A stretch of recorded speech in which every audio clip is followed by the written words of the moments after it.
Donc je vais vous parler de l'Angleterre et des Anglais dans l'œuvre de Cohen. Sujet extrêmement ambitieux d'ailleurs que je m'en suis aperçu en essayant de le traiter, beaucoup plus encore que je ne le pensais. Donc je donnerai un aperçu de la question et ça m'intéresserait d'ailleurs que vous me signaliez si vous voyez des choses importantes qui m'auraient échappé dans cette première approche. La géographie magique d'Albert Cohen, j'emprunte l'expression à Jean-Pierre Richard, s'organise autour de quelques lieux finalement peu nombreux. Quelques villes, Marseille, Paris, Genève, Hagué, Rome, Berlin, Jérusalem, Londres. Quelques pays, la France, la Suisse, Céphalonie, que je mets entre guillemets, c'est un pays vraiment, l'Argentine vue de loin, l'Allemagne, l'Italie, la Russie, Philippe en parlera tout à l'heure, Israël, l'Angleterre. La place accordée à l'Angleterre apparaît à la fois marginale, les personnages s'y rendent assez peu, à part le chapitre 12 de la deuxième partie de Solal, où le héros va à Londres, et la fin des Valeureux, connue pour les fameuses lettres de Saltiel et de Mancheclou, place à la fois marginale et centrale. Les écrits d'Angleterre, Angleterre 1, publié en 1941 dans la France libre, et Churchill d'Angleterre, qui doit être, à mon avis, le Angleterre 2, publié en 1943, dans une revue intitulée Messages, figurent au cœur de l'œuvre dans les textes de combat, au moment où Albert Cohen, en exil à Londres, de 1940 à 1947, il y reste un peu après la Seconde Guerre mondiale, fait de ce pays d'accueil une seconde patrie. Avant de revenir un peu plus précisément sur les différents textes, on peut se demander quelles sont les raisons de l'attachement particulier de Cohen à l'Angleterre. Alors je peux d'ores et déjà en mentionner quelques-unes qui sont d'ordre historique et politique. La première, c'est l'intervention de la flotte britannique stationnant à Malte lors du pogrom antisémite de 1891, qui est rappelé dans Mancheclou à la page 409.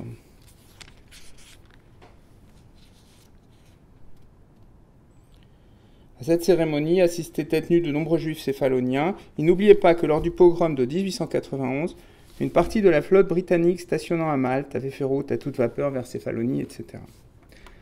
La deuxième raison, me semble-t-il, et c'est tout à fait en continuité avec l'intervention de Maurice Lugassi qu'on a entendu tout à l'heure, c'est la déclaration Balfour de 1917, ouvrant droit, comme vous le savez, à la création d'un foyer juif en Palestine, qui n'a bien sûr pu que toucher particulièrement le jeune sioniste qu'était Cohen à cette époque et plus généralement donc dans les années 20.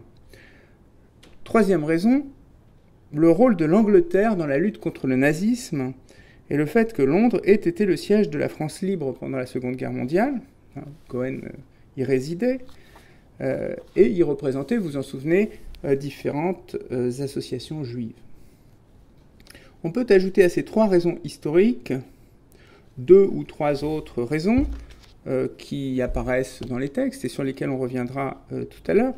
Une sorte de fascination juridique, que je qualifierais juridique, pour le modèle britannique, la démocratie, l'habeas corpus, le parlementarisme, etc., qui vient sans doute des études de droit d'Albert Cohen. Une fascination, deuxième point, une fascination sociale pour les fastes de la société britannique, qui font encore rêver aujourd'hui dans les foyers, et de l'Empire, faste de l'Empire qui laisse en particulier Mancheclou rêveur. Et troisième et dernière raison, mais il y en a sans doute d'autres, une sorte de projection sur la figure de Benjamin Disraeli, homme politique anglais d'origine juive, orientale, auquel André Mauroy avait consacré une biographie en 1927, que Cohen avait lue. Il fut Premier ministre conservateur de la reine Victoria en 1867-68 et plus longuement en 1874-1880. Et donc, Cohen et Mancheclou se projettent sur ce modèle de réussite sociale d'un juif oriental. L'anglophilie, voire l'anglomanie de Cohen, de Solal et des Valeureux, se développe sur ce terrain qui l'éloigne bien sûr du culte de Jeanne d'Arc, mentionné dans Ô vous, frères humains, au moment de la description de l'autel à la France, vous vous en souvenez. Alors, ce que je vous propose, c'est de suivre maintenant sommairement et chronologiquement le parcours de l'œuvre pour analyser, si possible, les références à l'Angleterre et aux Anglais. Dans cela, le chapitre 12 de la deuxième partie met en place, à la suite d'un pseudo-duel, vous vous en souvenez sans doute, avec Lord Rawdon, fasciné par l'aveu imprévu par Solal de son amour pour Aude, par un duel absurde et poétique, au cours duquel il a laissé partir un coup de revolver sans le faire exprès. Ravi donc par cet aveu imprévu et ce duel absurde, Lord Rawdon sympathise avec Solal, ce qui pousse M. de Maussanne à envoyer son jeune secrétaire à Londres. Pour un prétexte dans la fiction qui est la suppression du condominium des Nouvelles-Hébrides, un nouvel accord avec le Royaume-Uni. Le voyage en Angleterre se place sous le signe de Disraeli, voir page 193 dans Solal. Suite à des négociations aussi romanesques qu'expéditives par l'intermédiaire de Lady Rosamund Normand, dont le nom est sans doute évocateur, dont Solal feint d'être amoureux, et de Lord Maldane, secrétaire d'État, Solal oublie les Nouvelles-Hébrides en cours de route, invente une banque internationale et se fait finalement nommer secrétaire d'ambassade par Maussanne, ce qui ne semble être qu'un prétexte pour lui afin d'acheter un magnifique costume et de pouvoir parader. Les Anglais fument des cigares, jouent au golf, ont des écuries de course, étudient les hiéroglyphes ou la numismatique. Les plus titrés d'entre eux sont bardés d'initiales qui fascinent Solal, comme Cohen probablement, comme on le voit à la page 194. Le très honorable Sir George S. Mill Lewis St. John Normand, alors je le dis en français, si vous voulez, je peux le dire en anglais, GCMG, KCB, KCVO, etc., avec toute une énumération de titres ainsi résumés par les initiales.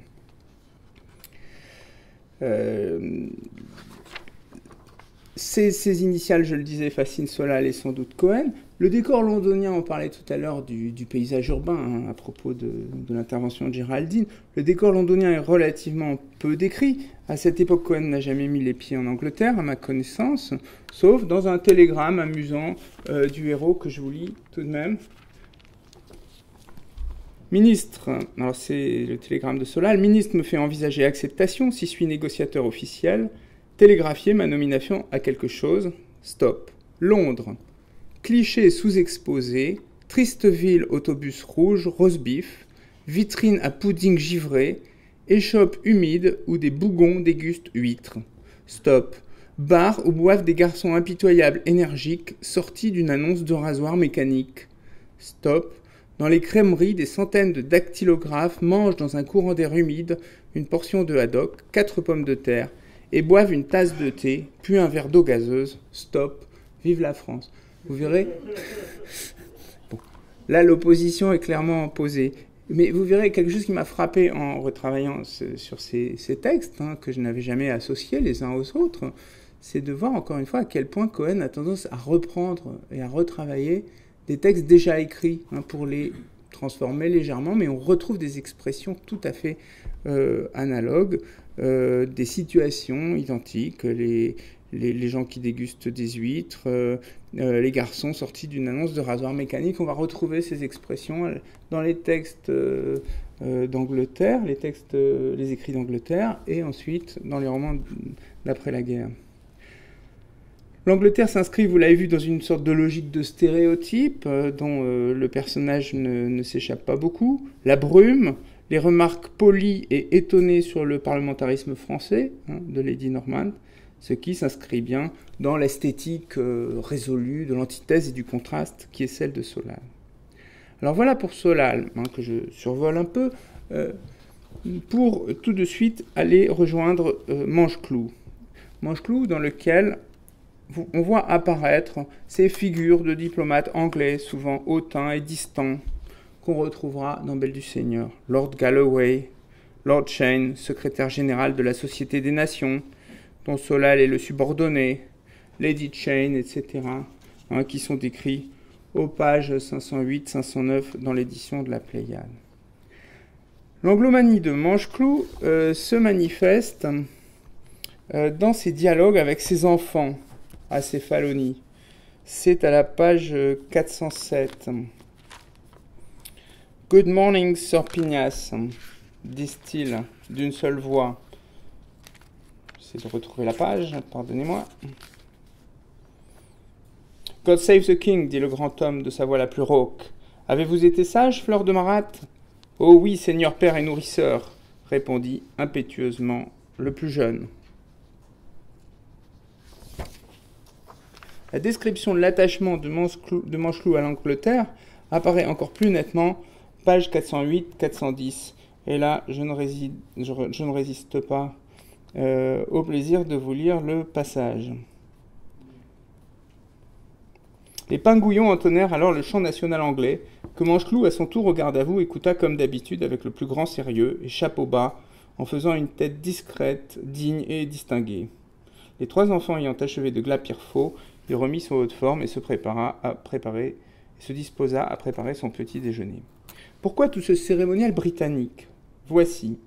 Le long phthisique s'était pris d'un amour immodéré pour l'Angleterre. Vous voyez, on se posait des questions tout à l'heure sur l'état de santé d'Albert Cohen. C'est le phthisique, Mancheclou, qui le représente dans la fiction. Donc, maladie pulmonaire, encore une fois. S'était pris d'un amour immodéré pour l'Angleterre. L'Empire britannique et la flotte de Sa Majesté étaient sa passion et sa chimère. Rien de ce qui est anglais ne m'est étranger, avait-il coutume de dire, depuis le jour où il avait décidé de contracter alliance avec Scotland Yard. Si secret que fût ce pacte, si inconnu qu'il resta aux sphères dirigeantes londoniennes, et pour cause, la première haute partie contractante, Mancheclou en l'espèce, le respectait scrupuleusement. C'est ainsi que le 1er janvier de chaque année, il envoyait au roi d'Angleterre sa carte de visite, avec quelques vœux aimables, et une petite boîte de biscuits, noble sacrifice de la part d'un tel goinfre. Au mur de la cuisine de Mancheclou étaient suspendus les portraits de la famille royale d'Angleterre, de Sir Moses Montefiore, de Disraeli et d'un grand nombre de lords de l'amirauté.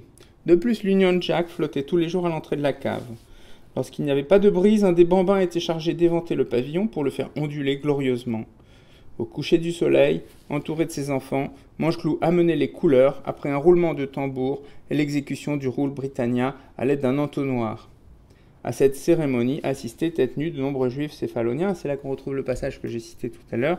N'oubliez pas que lors du pogrom de 1891, une partie de la flotte britannique stationnant à Malte avait fait route à toute vapeur vers Céphalonie.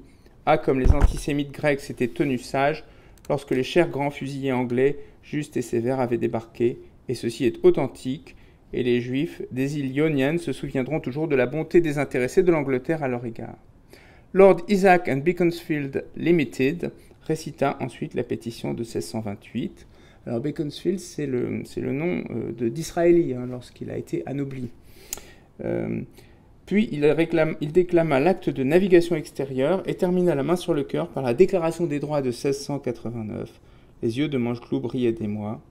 L'article 1er lui plaisait beaucoup, que le prétendu pouvoir de suspendre les lois ou l'exécution des lois par l'autorité royale sans le consentement du Parlement est illégal. « Ha ha !» cria fièrement Mancheclou en bombant la poitrine et en se la frappant avec ardeur. « À nous deux, messieurs les rois !» Mais ceux dont il raffolait le plus, c'était l'habeas corpus. « Ha ha ! On ne pouvait pas arrêter n'importe qui et n'importe comment en Angleterre. » De joie, il boxa en pensée et mit knock-out une douzaine de policiers allemands. Adieu ! Pourquoi ne pouvait-on être de nationalité franco-anglaise ? Donc l'amour pour la France le dispute dans le cœur de Mancheclou à l'amour pour l'Angleterre. Mancheclou s'exprime d'ailleurs assez régulièrement en anglais, en employant des expressions toutes faites, comme on l'a vu tout à l'heure. « All right », dit Mancheclou, « Stock Exchange. Tu as tout fait en 10 minutes ? By appointment of His Royal Highness. Et je verrai le chef des nations demain. Dieu est grand, dit Mancheclou, et moi aussi. » L'intrigue valeureuse de Mancheclou est tout entière construite autour, vous vous en souvenez, autour d'une imposture de Mancheclou, le faux télégramme du docteur Weizmann à Saltiel, lui intimant de créer un ministère juif. Or, ce télégramme n'est rendu possible et plausible que par la déclaration Balfour et par la politique britannique en Palestine. Apprend votre présence, c'est à la page 532, le faux télégramme de Weizmann, apprend votre présence à Genève, stop, comme suite décision gouvernement britannique, et été secrètement nommé président provisoire République juive, stop, et hurrah. Cette nouvelle sera rendue publique dans quelques jours, stop, nécessaire, choisir personnalité non mêlée à luttes intestines comme Premier ministre. C'est le télégramme adressé à Saltiel. Troisième série de textes, les textes de la guerre, c'est-à-dire le diptyque formé par Angleterre 1, qui a été depuis publié dans les écrits d'Angleterre sous le titre d'Angleterre, parce que ce 1 qui n'a pas de suite me paraissait bizarre, et le texte qui, à mon avis, est la deuxième partie Angleterre 2, c'est-à-dire Churchill d'Angleterre, publié en 1943. Alors, les textes sont à caractère autobiographique, cette fois. Ils rendent compte, en tout cas le premier, du déchirement de Cohen quittant le pays de l'âme qu'est la France pour sa nouvelle patrie, l'Angleterre. Il allait à l'étranger et il n'aimait l'Angleterre que d'un amour voulu. Tout était monstrueux à l'homme qui avait quitté la France. Ce nouveau pays où personne ne l'aimait, où tout le monde, à son illogique et absurde étonnement, parlait anglais. Anglais, comme tous les gens bien habillés qui vivent dans les hôtels chers de France, où même les gens pauvres parlaient anglais tout naturellement et sans peine. Non, ce pays n'était pas le pays de son âme. Et on arrive dans la rhétorique cohénienne à un renversement situé donc à la page 6 dans l'édition des Belles Lettres. Et ce pays, l'Angleterre, m'est aujourd'hui cher et émouvant, un des trésors que je possède, le pays dont il est bon maintenant de partager les périls et la fortune. Je le connais mal, mais je crois l'aimer bien. Le texte assure l'articulation de la fiction et de l'autobiographie en mettant en scène la rencontre avec l'Angleterre et les Anglais. Une vraie rencontre cette fois, pas une rencontre imaginée comme dans Solal ou Mancheclou. Le texte est d'ailleurs placé sous le signe du regard, de la découverte, de la confrontation, de l'observation et aussi du stéréotype, on y reviendra. Je les regarde, ces Anglais. En attendant, je regarde. Je cherche à deviner leur mystère. Patience, j'en découvrirai des bouts plus tard. Cohen se livre à son amour de l'énumération pour évoquer les soldats, les policiers, les employés, les prolétaires, les officiers, les jeunes Anglaises qui fument, ça le marque beaucoup, et, sacrilège, l'agace parce qu'elles ne le regardent pas. Le monde est tracé à la règle et elles sont perpendiculaires au monde, écrit-il. Cohen souligne la décence, le silence et l'immobilité des Anglais, pareil à des mannequins de pierre. Dans la description, dévoile toutefois qu'ils sont serviables, pudiques et incapables d'être méchants. Suivant sa pente allégorique, le texte qui se livre à une saisissante description du Blitz, que je ne vous citerai pas ici faute de temps, le texte fait des Anglais des anges en lutte contre l'armée des gorilles volants que sont naturellement les Allemands. Le calme et la décence, associés au légendaire flegme britannique, sont en fait des armes pour obtenir ce que Cohen appelle la victoire de l'homme, annonçant les termes qu'il emploiera par la suite dans Combat de l'homme. La langue anglaise, toute de concision, de réserve et d'understatement, est décrite avec humour aux pages 16-17. Et si vous leur parlez de leurs admirables aviateurs, ne vous attendez pas à de l'éloquence. Non. En réponse à votre enthousiasme continental, ils vous diront, dans le langage mystérieux et uniforme de leur râtelier, où il n'y a jamais qu'une voyelle, mais de 100 nuances changeantes, une voyelle constellation, une voyelle gorge de pigeon, une voyelle cocktail, une voyelle encyclopédique, une voyelle qui contient toutes autres voyelles humaines et divines, celles qui existent et les autres, une voyelle arc-en-ciel, une voyelle qui est un long miaulement changeant et qui est un magnifique compromis où il y a de tout sauf une précision. Ils vous diront s'ils vous ont compris, et on ne peut être distinctement compris d'eux que si on prononce indistinctement, ce qui n'est pas commode car c'est difficile de prononcer confusément une langue que l'on ne connaît pas. Ils vous diront, etc. Je passe au moins 20 lignes, ce cliché qui est grand à entendre, oui, un nouveau temps par pudeur, oui, nos garçons ont fait leur devoir.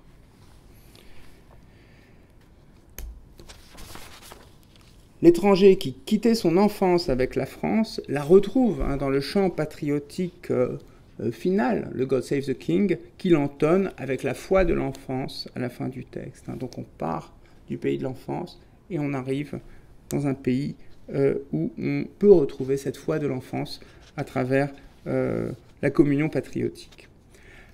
Alors Churchill d'Angleterre constitue le deuxième volet des textes consacrés par Cohen à l'Angleterre, et lui aussi adopte et même accentue cette pente allégorique en faisant de Churchill une incarnation de l'âme de l'Angleterre et en mettant en place la rencontre entre le prophétisme juif, qui anime l'œuvre par bien des aspects, et la grande figure de chef de guerre démocratique qu'est Churchill, un engueuleur sacré et monté sur l'autel, je cite la page 23 de l'édition des Belles Lettres.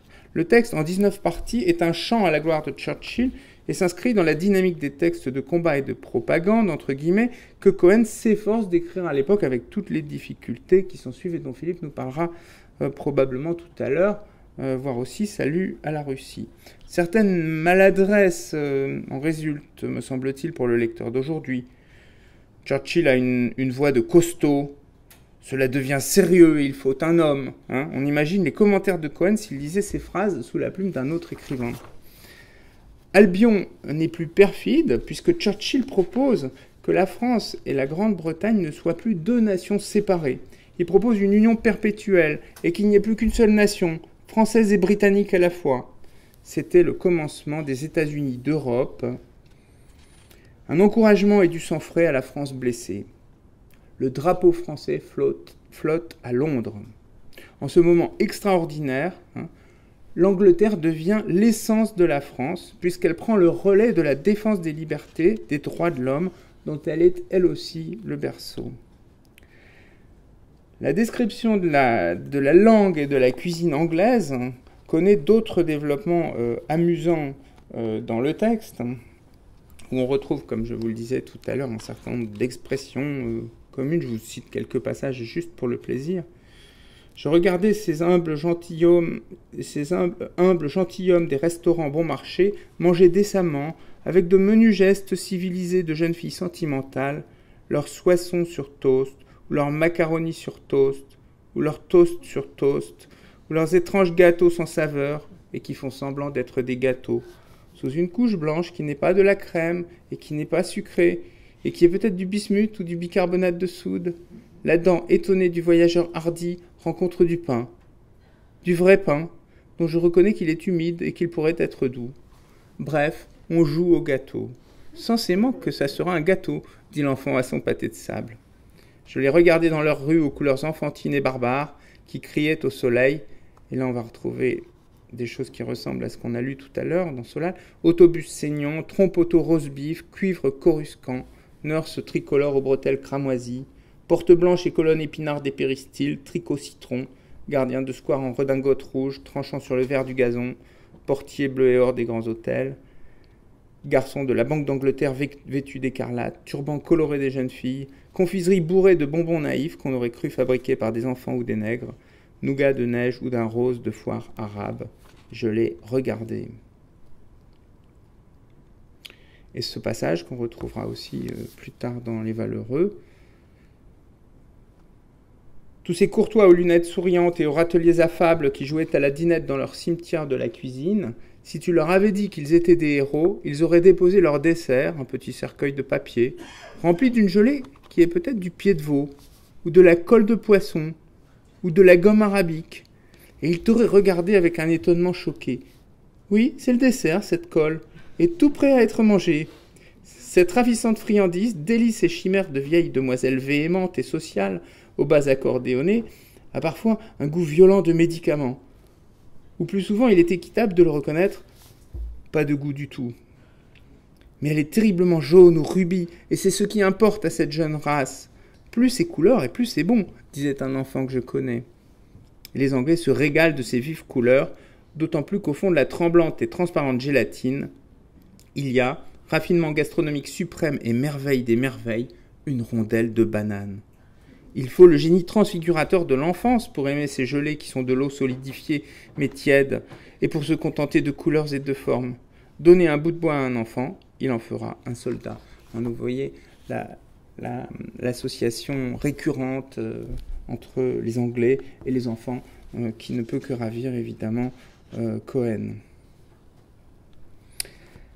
La logique allégorique l'emporte toutefois dans un texte où Albion aux yeux brumeux, haute sur son gazon, sans armes, en face de l'irrésistible Allemagne, abandonnée de tous, ne s'abandonne pas. Comme dans le Cantique des Cantiques, la nation Angleterre et la femme et Churchill et son époux. Une vision de la maison magique et solitaire, de la cathédrale magique d'Angleterre, flageolante, penchée, redressée, tenant le coup, éternelle et changeante, préfigure les passages du carrosse dans Belle du Seigneur, dans un texte qui s'achève comme une action de grâce et une prière tournée vers l'avenir. Dernière étape de ce parcours, l'ensemble Belle du Seigneur, les Valeureux. Je vais considérer les deux romans comme un tout et ne pas développer un certain nombre d'aspects déjà mentionnés. La froideur distante des diplomates anglais qu'on retrouve dans La Salle des Pas Perdus, à la SDN, l'anglomanie de Mancheclou, qui se situe dans la continuité du roman éponyme. La partie proprement anglaise du grand ensemble romanesque d'après-guerre est constituée par les chapitres 19 à 24 des Valeureux, c'est-à-dire les chapitres finaux. On y trouve les deux lettres de Saltiel à Solal et de Mancheclou à la reine d'Angleterre, écrites depuis, vous en souvenez, le Cans and Block Family Kosher Windsor and Tel Aviv Hotel for Jewish Ladies and Gentlemen, alors situé 7 Commercial Street à Londres. Comme tu le vois, nous sommes maintenant en Angleterre. C'est à la page 988. Et je vous lis ce passage.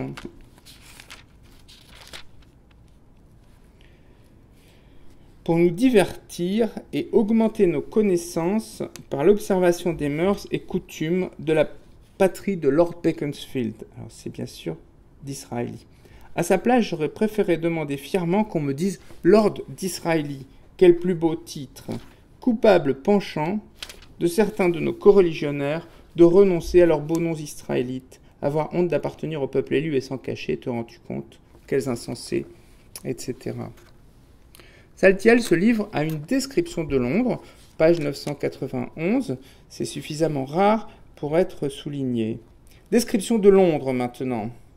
Après un débarbouillage rapide à notre arrivée, nous nous promenâmes et trouvâmes à notre goût cette immense capitale. Mais imagine-toi que les véhicules appelés autobus ont la couleur de la viande saignante, abomination aimée des païens. Et si tu te maries comme mon cœur le désire, c'est Saltiel qui écrit à Solal, recommande à ta délicieuse épouse de bien saler la viande et même de la laver avant de la cuire, etc., etc. En général, rouges aussi sont les boîtes de la poste et les manteaux des jeunes infirmières charmantes que Michael regarde de trop. En général, les portes des maisons sont blanches avec des cuivres qu'il frotte tous les jours pour les rendre brillants. Perte de temps à mon avis. Il y a beaucoup de couleurs dans ce pays, c'est peut-être pour remplacer le soleil. Par exemple, les gardiens des parcs ont des redingotes rouges, les jeunes filles ont des turbans de toutes les couleurs, les gâteaux sont jaunes et verts et fort mauvais. De plus, les vieilles femmes vont à bicyclette et en turban de 1000 couleurs et toute la cigarette à la bouche, imagine-toi. Mais peu importe, l'important c'est que tu ne fumes pas trop, etc. Ils se livrent, les Valeureux, à Londres, à la visite par l'extérieur des clubs conservateurs. C'est-à-dire qu'ils se placent à côté de la porte et ils regardent les gens qui entrent et sortent. Ils réussissent, à l'aide d'un stratagème de Mancheclou, à pénétrer dans la chambre des communes où ils assistent à une séance avant de se faire expulser. Séance au cours de laquelle ils admirent le goût de l'understatement des députés anglais. Tous ces députés sont très polis. Par exemple, il y en a eu un blond pâle qui a demandé au Premier ministre « Est-ce que le très honorable gentleman se rend compte que sa politique nous conduit au désastre ?» Et le Premier ministre a répondu simplement « Non, pas à ma connaissance. » Tout cela avec des sourires. Ensuite, le même blondinet a demandé « Le très honorable gentleman pourrait-il nous expliquer les raisons de sa catastrophique décision ?» et le Premier ministre, avec fleur à la boutonnière, a répondu avec courtoisie « Je n'en vois pas la nécessité », et toujours les sourires. Autre chose que nos disputes de la ruelle d'or. Vous voyez comment le monde apparemment policé de l'Angleterre s'oppose à l'exubérance orientale. Ils rendent visite au docteur Weissman et ils envisagent, poussés par Mancheclou qui a besoin de temps pour écrire sa lettre à la reine d'Angleterre et qui imagine déjà être reçu à Buckingham, ils envisagent d'aller faire un voyage en Écosse pour voir si effectivement les hommes s'y habillent en femmes. Mancheclou, quant à lui, pense changer son destin, comme je viens de le dire, en écrivant cette fameuse lettre à la reine d'Angleterre dont vous vous souvenez sans doute. Il s'indigne contre la cuisine anglaise, seul point de divergence avec le goût des orientaux pour la bonne cuisine, et on retrouve un passage tout à fait amusant sur ce point, mais qu'il serait trop long de vous lire en entier, j'en lis simplement un petit passage. Dans la lettre à la reine d'Angleterre, « La cuisine anglaise est indigne de la patrie de Shakespeare. Carte sur table, madame. Le pays qui fait de si bons breakfasts se déshonore par le reste de sa cuisine. Pour l'amour du ciel, majesté, dans vos restaurants, j'ai assisté à des épisodes effrayants. Par exemple, le jour de mon arrivée, on m'a servi un poisson frit. Je répète frit, avec comme accompagnement des choux bouillis. Je répète bouillis. Trop bouillis d'ailleurs, et sinistre, au coin de l'assiette d'où coulait leur eau déshonorante, dans laquelle trempait le pauvre poisson profané, perdant de ce fait le croustillant qui fait le charme de la friture. Avale cela, mon ami, et débrouille-toi. D'ailleurs, le bedeau de la synagogue séphardite, qui partage mes sentiments, m'a dit qu'en Angleterre, les légumes n'ont pas de nom particulier et que vos compatriotes les appellent simplement des vers. Le mot en votre langue étant greens. Des vers. La couleur leur suffit. Le goût leur importe peu. Alors voilà, ils commandent de la viande et des vers, du poisson et des vers, toujours bouillis, etc. Et donc Mancheclou s'indigne successivement contre les baked beans, contre les pâtisseries qui se retrouvent dans le petit cercueil, comme on l'a déjà vu, un petit cercueil de papier contenant une substance tremblante colorée en rouge, celle de mes voisins étant jaune, laquelle substance devait être de la gelée de pied de veau ou de la colle de poisson, vous retrouvez les expressions précédemment citées, bref, de l'eau solide et tiède, surmontée d'une rondelle de banane, et comme goût, la saveur d'une potion contre la toux. Et c'est ce que vous appelez un dessert, majesté? Allons, voyons, etc., etc. On pourrait en lire des pages et des pages. Mancheclou s'inquiète aussi beaucoup de la prononciation anglaise, sur laquelle il revient très rapidement. Il y a un autre problème dont j'aimerais vous entretenir poliment, majesté. Vous avez dans votre pays une prononciation dont Dieu garde. Vous ne prononcez jamais les lettres comme elles sont écrites. Le A, vous le prononcez O, le O, vous le prononcez A, et ainsi de suite, et tout le temps c'est ainsi. Et va-t-il reconnaître? Allons, majesté, un peu de bon sens. Alors, autant employer des caractères chinois, ce serait plus franc. Excusez ma catilinaire. Il propose donc à la reine d'Angleterre des recettes de cuisine céphalonienne, lui demande de manière de plus en plus insistante une décoration, lui recommande d'expliquer à son Premier ministre que le foyer national juif c'est une bêtise qui ne veut rien dire du tout, ce qu'il nous faut, cher ami, c'est un État complet, et on retrouve la problématique sioniste. Il sollicite ensuite, venant au but de sa lettre, un poste élevé dans les hiérarchies anglaises, lord des pairs du royaume si possible, ou ambassadeur, en attendant une invitation particulière. L'amour du faste, des titres et du décorum marque évidemment le personnage de Mancheclou qui se présente en fidèle Sigisbée et chevalier par serment de la reine d'Angleterre, occupant auprès d'elle la place que Churchill occupait auprès d'Albion dans Churchill d'Angleterre. À la fin du roman, on le voit en train de boire du thé et de manger des fish and chips. Et vous avez pu constater au fur et à mesure de mes propos à quel point Cohen recyclait, réutilisait des morceaux, des fragments de ses textes sur l'Angleterre, de telle sorte qu'on peut considérer cette filière anglaise à l'intérieur des textes comme une sorte de chemin que Cohen trace à travers son œuvre. Alors je conclus très rapidement. Ce bref parcours du tropisme anglais dans l'œuvre de Cohen fait apparaître son importance souvent méconnu et a pour mérite de complexifier encore un peu les grandes antithèses bien connues de l'œuvre, et que Philippe notamment, a contribué à nuancer. À la complémentarité entre judaïsme et christianisme, opposition devenue union contre la barbarie et le nazisme, dans Combat de l'homme par exemple, doit être ajoutée une complémentarité naturelle entre la France et l'Angleterre, bien loin de la représentation habituelle de la perfide Albion, ennemi héréditaire. La France et l'Angleterre représentent, on l'a vu dans le texte sur Churchill, les deux faces d'une même médaille, celle du camp des droits et des libertés humaines. L'usage des stéréotypes auxquels Cohen recourt pour faire rire son lecteur, pour décrire cette race, c'est le terme qu'il emploie, cette race étrange, ce pays surprenant. Les stéréotypes donc ne sont pas pour autant abandonnés par Cohen, mais on sait qu'il s'agit de sa manière habituelle de procéder, de reprendre les stéréotypes, de les renverser ou de les revalider, en tout cas de ne jamais s'en interdire l'usage dans un système global d'opposition et de complémentarité. Ainsi se met en place la dimension anglaise de la géographie magique de Cohen. Voilà, je vous remercie.